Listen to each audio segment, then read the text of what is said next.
At a luxury car dealership in downtown Chicago, two black teenage boys walk in, instantly drawn to a $3 million hypercar. But their excitement is met with mocking laughter, sneers, and sales staff who dismiss them, convinced they don't belong. The next morning, two rare supercars glide into the showroom, and those same boys step out, followed by their father, calm, powerful, and today, their presence is about to deliver a quiet reckoning the staff will never forget. Before we dive in this story, let us know where you're watching from. We love to hear your thoughts. The showroom gleamed like a crystal palace beneath the morning sun, all glass walls and marble floors reflecting a world few could afford to enter. Inside Arlington Prestige Motors, the scent of leather, chrome, and espresso mingled in the air, carefully cultivated elegance, where silence was luxury and conversation only came with credit. The sales floor was quiet, humming with polite murmurs and the soft clink of polished shoes. A couple in designer sunglasses examined the newest Aurelius Venom GT, a hypercar that shimmered in obsidian black, its price tag casually tucked to the side. $2,800,000. No one noticed the two boys at first. They arrived quietly, on bikes worn from use in summers past. The soft squeak of their tires barely broke the air as they pulled up outside the dealership. Cameron Wells, 17, tall for his age but still all sharp angles and limbs, held the door open for his younger brother Terrence, 15, whose eyes widened as the glass doors parted with a smooth hiss. They wore combat shorts, white t-shirts, and sneakers scuffed with city dust, no watches, no labels. Just youth, curiosity, and the kind of wonder that came before the world taught you to be ashamed of wanting more. The moment they stepped inside, heads turned, not in recognition, but in mild, quiet disapproval. Their eyes were locked on the Venom GT, parked like a panther in the center of the floor. Cameron pointed toward it, breathless. "That's it," he whispered. "That's the one I showed you." Terrence nodded, eyes wide. They approached slowly, not touching, just admiring, like they were standing in front of a dream no one had told them they were allowed to have. Then the voice came, clipped, cold, measured with disdain. "Can I help you?" The boys turned. A man in a perfectly fitted navy suit stood just feet away, arms crossed, cufflinks catching the light. Bradley Shore, top salesman at Arlington for 4 years. "We were just wondering about this model," Cameron said carefully, nodding toward the car.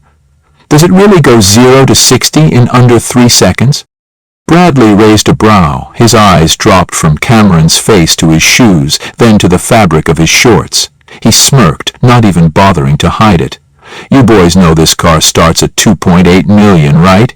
He said it slowly, over-enunciating every syllable like he wasn't sure if they could comprehend the number. "Maybe you'd be more comfortable checking out something less advanced? We don't usually do tours." Terrence's smile faded instantly. He glanced down at his shoes as if they'd betrayed him. A few feet away, the couple with sunglasses looked over. The man chuckled under his breath. The woman offered a half smile, the kind people give to say, "You really thought you belonged here." Cameron cleared his throat. "We weren't trying to waste your time." Bradley exhaled sharply through his nose. "Oh, I'm sure you weren't. But let's not waste yours either. These cars aren't for spectators." His tone dipped on the last word. The emphasis wasn't accidental. The word spectators hung heavy, coated in implication. And just like that, the showroom returned to normal. People went back to their business, as if brushing off a minor disturbance. But for the two boys, everything had shifted. Cameron nodded stiffly. "Right. Sorry to bother you." He turned to leave. Terrence followed. Their footsteps, though light, seemed to echo against the floor. The glass doors opened with the same soft hiss, but this time it sounded more like a dismissal. They were halfway down the steps when a voice called out behind them. "Wait." They stopped. A woman stepped out from behind a nearby desk. She wore black slacks and a cream blouse, her curly hair pulled into a neat bun. Her badge read Clarissa Hale. Her expression wasn't condescending or cautious, just calm. "Do you have a minute?" she asked. The boys exchanged glances. Cameron hesitated, but then they wheeled their bikes back and stepped inside once more. I heard you asking about the Venom GT, Clarissa said gently. It's an incredible vehicle. Let me show you a few things. Her voice was steady, professional, but beneath it was something rare in that place: sincerity. She crouched slightly to their level, walked them through the specs, opened the door for them. You want to sit inside? She asked. Terrence's eyes widened. Seriously? She smiled. Seriously. They took turns, sitting quietly, respectfully. No selfies, no jumping around, just the kind of reverent awe that came from loving something you didn't yet have, but believed someday you might. When they stepped out, she handed Cameron her card. If you ever have more questions, you can call me directly, and you're always welcome here. Cameron took it like it was made of gold. They left with their heads a little higher. Inside, Bradley muttered to a coworker, wasting her time. Clarissa heard it.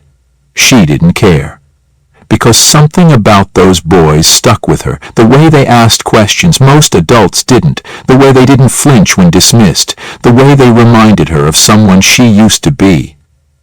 And somewhere in the back of the showroom, beneath the scent of polish and prestige, something important had just happened, something no one would understand, not yet. The ride home was quiet. Cameron and Terrence pedaled side by side, their bikes cutting through the late afternoon breeze, wheels humming against the smooth pavement of Lake Forest, where houses weren't just built, they were designed. Streets here were lined with oaks and silent Teslas, with lawn edges trimmed to perfection, but neither boy noticed. Something heavier than their backpacks weighed on their shoulders now. They reached the long, gated driveway and slowed to a stop. The gate recognized the chip in Cameron's key fob and opened without a sound. The mansion beyond didn't look like it belonged to someone angry with the world. It looked like it belonged to someone who had already won the war. They coasted up the curved path, tires crunching lightly over the gravel. The house was glass.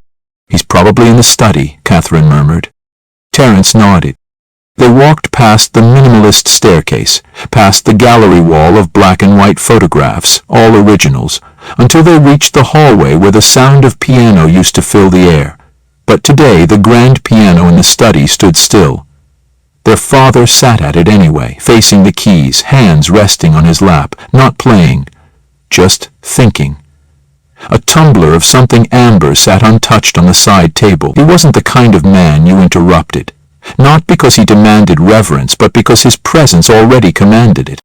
Dr. Nathaniel Wells, 47, didn't look up when they entered. He didn't need to. Back already? He asked, voice calm, almost too calm.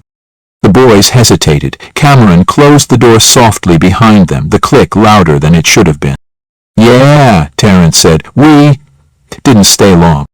Their father turned slightly in his chair, eyes meeting theirs. He studied them, not with suspicion, not with judgment, just attention. Everything all right?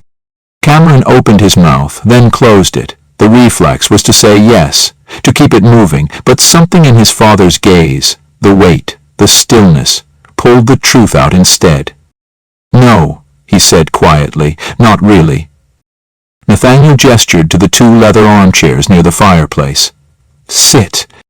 They dropped their backpacks and sank into the chairs.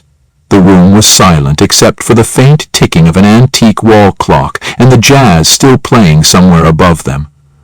Their father didn't speak right away. He swirled the drink in his glass, set it down again without tasting it, then turned his chair slightly more toward them. Tell me what happened. The story came slowly, halting, hesitant. Cameron went first, his words stiff at first, like they might fall apart if he wasn't careful. We went to Arlington Prestige, you know, the exotic dealership. We weren't messing around. We just wanted to see the Venom GT in person. We were polite. We didn't touch anything. We just... Look. Nathaniel nodded slowly. Then what? Terrence leaned forward, elbows on knees, fingers laced tight. One of the guys there, he looked at us like we were trash. He laughed, said the car started at almost 3 million, told us we were in the wrong place. Other people laughed too. I didn't even realize they were listening until they started smiling at us like we were some joke. He paused, jaw tight. It was embarrassing. The air in the room thickened, not with rage, but with something deeper. Cameron looked down at his hands. But then this woman, Clarissa, she stepped in, after the others brushed us off. She actually talked to us, explained everything, let us sit inside the car, gave me her card. Nathaniel leaned back, leather creaking slightly beneath him. His expression didn't shift, not visibly, but there was something in the way he stilled, completely stilled, that suggested everything inside him had. "Did she know who you were?" he asked, voice quiet. Cameron shook his head. "No. We didn't say our last name," Nathaniel murmured, almost to himself. Then came the question neither boy had expected, soft but direct. "Why do you think they treated you that way?" Terence answered first, "Because of our clothes." Cameron added, "Because of our skin." Nathaniel didn't nod. He didn't disagree either. He walked to the floor-to-ceiling window, clasped his hands behind his back, and stared out at the horizon. "People often confuse appearance with value," he said at last. "And that tells you far more about them than it ever does about you." The boys said nothing. He turned back to face them. "You did nothing wrong. You didn't act out. You didn't shrink. You told me the truth. That's all I need from you." That was it. No lecture, no outrage, just clarity. The sun had nearly disappeared when they stood to leave the study. As they reached the door, Karen hesitated. "You're not mad?" Nathaniel looked up from his glass. "At who?" Cameron shrugged. "The salesman, the people who laughed." Nathaniel took a slow breath. "I don't waste energy being angry at people who show me who they are. I just remember, and when the time is right, I act." He raised his glass, not to drink, but to mark the end of the conversation. The boys left in silence, but as the door closed behind them, Terence looked up at Cameron and asked, "Do you think he's going to do something?" Cameron gave a faint smile. "You really don't know Dad by now?" The house had long since gone quiet. Upstairs the boys were in their rooms, one sketching cars in a notebook, the other scrolling through engine specs on a second-hand tablet.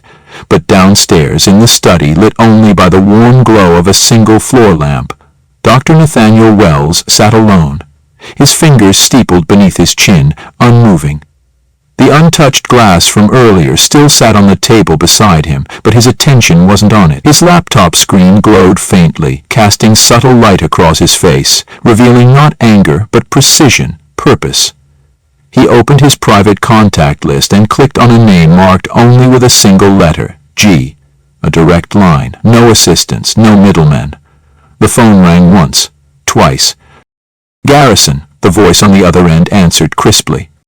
Nathaniel didn't waste time. "I need both units pulled and delivered. The boat looms, serial 7 and 9 full spec. Detail them tonight. Glasscoat, no delays." There was a pause. "Tomorrow?" "Tomorrow," Nathaniel said, his tone even but final. "I want them in front of Arlington Prestige Motors by 8:45 a.m., not earlier, not later. Doors closed, engines silent." "I'll arrive on foot." "Yes, sir. Drivers briefed?" "I want them to wait with the cars until I exit. No movement until then. This is not about the vehicles. It's about timing. Presence." Garrison hesitated. "Understood.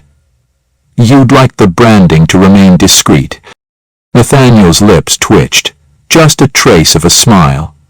"We don't need logos to remind people who we are. Let the silence do the talking." He ended the call.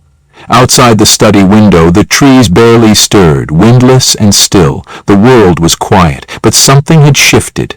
The line had been drawn, not out of spite, not out of vengeance, but because his sons had been dismissed by a man who measured worth with fabric and footwear, and because someone else, someone who had no idea who they were, had chosen to see them as people, not assumptions. He stood, stretched once, then walked to a cabinet near the window. Inside was a narrow black box. From it he pulled a pen. Heavy, matte silver, engraved with the initials NYW. It had been a gift from the first investor who ever believed in him, given on the day he signed his first seed funding contract. He hadn't used it in years. Until now. He opened a folder, glanced at the purchase order prepped on his desk, and with practiced ease signed his name. No anger, no drama, just motion with meaning. As he placed the pen back into its case, he paused, staring down at the paper for a long moment. It wasn't about proving anything. It never had been. It was about showing his son something more important. That silence doesn't mean weakness. That you don't have to raise your voice to make a room go quiet. That real power arrives when it's ready and leaves when it's done. And tomorrow morning the world would learn that some names don't need to be said to be remembered. He turned off the lamp, and the room went still. The morning sun broke across Chicago's skyline like a curtain pulled back on a stage no one knew was set. Outside Arlington Prestige Motors, the street gleamed wet with early dew, quiet except for the occasional hum of a passing car. But at exactly 8:45 a.m., something extraordinary arrived, not with fanfare, but with precision. Two Aurelius Boatloom hypercars, one obsidian black with carbon silver accents, the other a deep royal blue laced in gold, pulled up in tandem and came to a silent, synchronized stop in front of the showroom. They didn't roar, they didn't rev, they simply arrived. Their doors stayed closed, their engines cut, but the effect was immediate. Inside the dealership, conversations dropped mid-sentence. Staff froze. A potential buyer nearly dropped his espresso as he leaned toward the window. "That's not just a boatloom," someone whispered. "That's two of them, back to back." Phones came out, cameras clicked. No one moved closer. No one dared. Then one of the rear doors on the blue boatloom opened. Cameron Wells stepped out first, wearing the same white t-shirt, combat shorts, and scuffed sneakers he had worn the day before. Not a crease had been changed. He didn't look around, didn't smirk, didn't flex. He simply stood with a quiet stillness that commanded attention without asking for it. Terrence followed, same clothes, same shoes, but a gaze more certain, as if the weight from the previous day had shifted into something steadier. The two boys walked around the front of the black boatloom, where the second rear door now opened, slow and smooth. Their father stepped out. Dr. Nathaniel Wells didn't wear a watch. He didn't need one. His tailored charcoal suit whispered money without shouting it. He adjusted his cuffs with the precision of a man who expected excellence in the smallest details. His face was unreadable, calm, controlled. When his polished shoes touched the pavement, the air shifted again, not because of who he was, but because of how he carried what he was. Inside, Bradley Shore was in the middle of retelling yesterday's story to a junior associate, mimicking the boy's posture for a cheap laugh when he saw them through the glass. The color drained from his face, his voice died in his throat, his posture stiffened. He watched the three figures walk calmly toward the showroom doors, and for the first time in his long sales career, he felt like the glass between them wasn't protection. It was warning. The doors parted open with a soft hush, the same sound that had dismissed Cameron and Terrence the day before. But this time, the silence that followed wasn't awkward. It was reverent. As they entered, customers stepped aside. Employees stopped typing. A manager's head peeked over his glass office wall. The room stilled like the moment before a storm breaks. Nathaniel walked to the reception desk, his sons flanking him. He didn't raise his voice. He didn't flash credentials. "I'd like to speak with the staff member who assisted my sons yesterday," he said, every syllable clear, deliberate. The receptionist blinked twice, startled, then nodded. "Yes, of course, one moment." Before she could move, Bradley stepped forward too quickly, voice rising with desperate cheer. "Sir, that was actually me. We spoke yesterday. I helped your sons—" Nathaniel turned his head, just slightly, and fixed Bradley with a gaze that ended the sentence before it was spoken. "No," he said, voice sharp as a scalpel. "You weren't the one who helped them." Bradley opened his mouth again, but nothing came out. The room watched. Nathaniel turned his gaze toward the man behind the glass wall. "You're the floor manager?" "Yes, sir," the man replied, stepping forward cautiously. "I assume your security cameras are working," Nathaniel said. The manager nodded. "Yes. We archive everything." "Then I suggest you review the footage before we continue this conversation." The manager didn't argue. He simply vanished back into his office. The seconds that passed next felt heavier than minutes. Employees whispered. A few customers shifted, unsure whether to leave or stay. Most stayed. They felt something happening. Something that would outlive this morning. Bradley stood there, pale, jaw tight. Terrence looked at him once, then looked away. Cameron didn't look at him at all. They weren't here to gloat. They were here to be seen. 10 minutes later, the manager returned. His face was no longer neutral. It was pale. His voice steady but low. "We reviewed the footage. The staff member who assisted your sons was Miss Clarissa Hale." Nathaniel nodded once. "And this man?" he asked, gesturing toward Bradley, though never bothering to use his name. The manager swallowed. "He misrepresented the interaction. His behavior was unprofessional and discriminatory." Nathaniel looked back to his sons. They didn't need to say anything. The truth was already doing the work for them. Bradley's face was tight, pale. His confidence evaporated into the stale, charged air of the showroom. He looked around as if searching for someone, anyone, to step in, to say something that would undo what had already been seen. But there was no rescue coming. The truth was too loud now, even in silence. Dr. Nathaniel Wells turned toward him fully for the first time, his expression unreadable, carved from something deeper than anger. His voice came low, but each word struck like a hammer wrapped in velvet. "You judged my sons the moment they walked through your door, not based on who they were, but on what they wore. You looked at their skin, their shoes, and decided they didn't belong. You didn't ask questions. You didn't offer help. You laughed." Bradley opened his mouth, but nothing came out. His lips quivered around a defense that refused to form. "You didn't just fail as a salesperson," Nathaniel continued, tone even but deadly. "You failed as a human being." The words landed with a weight that pulled the room into stillness. No one moved. The junior salesperson who had laughed the day before stood motionless, his smirk long gone. Even the barista near the espresso bar paused mid-pour. The manager cleared his throat quietly, stepping forward with a clipboard in hand. "Effective immediately," he said, voice clipped with discomfort. "Bradley Shore is terminated from his position at Arlington Prestige Motors. Security will escort you off the premises." A few gasps broke the surface of the tension. Bradley didn't argue, didn't beg. He simply lowered his gaze, took a slow breath, and turned. The walk to the exit was silent, but heavier than steel. As he passed Cameron and Terrence, he didn't dare meet their eyes. The same boys he had dismissed less than 24 hours earlier now stood with quiet, undeniable dignity, unchanged in appearance but transformed in power. He exited through the same glass doors they had once been ushered out of, but he left with less than nothing. Nathaniel didn't watch him go. He didn't need to. His gaze shifted toward the manager. "Now," he said, his voice steady, "bring me Miss Hale." And just like that, the axis of the room turned again, not on wealth, not on status, but on choice, on who had chosen to see and who had chosen to look away. The glass doors slid open again, and Clarissa Hale stepped onto the showroom floor, unaware that everything had changed.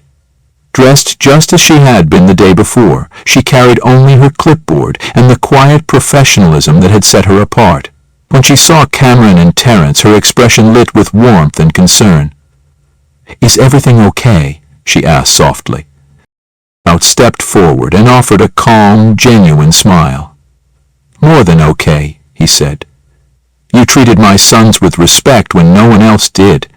You listened, you saw them. That matters." Clarissa blinked, caught off guard. They were polite, thoughtful. It was no trouble. Nathaniel nodded, then turned toward the Venom GT. "They liked that one," he said. "Every feature they mentioned, added." Clarissa hesitated. "Sir, that's over $3 million. "Then make it 3.1, he said, pulling a sleek silver pen from his pocket. "And make sure the full commission goes to you."